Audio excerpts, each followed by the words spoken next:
Hello students, welcome to Angstrom Edu, India's best out solving app, and today we are going to learn about the topic position, path length and displacement. So we have already learned that motion is change in position of an object with respect to time. Now in order to specify position, we need to use a reference frame and a set of axes. So in order to specify position,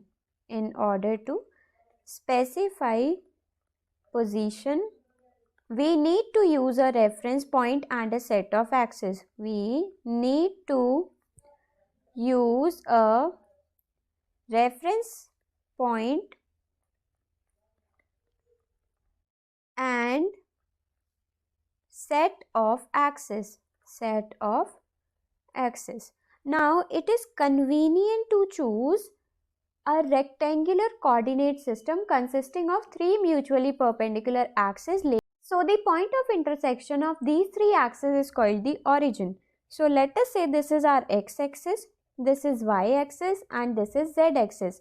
So the point of intersection, this O is known as the origin. This O is the origin and its coordinates are 0, 0, 0. So the coordinates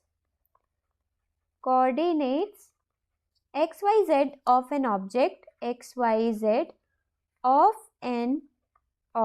describes the position of the object with respect to this coordinate system. Describes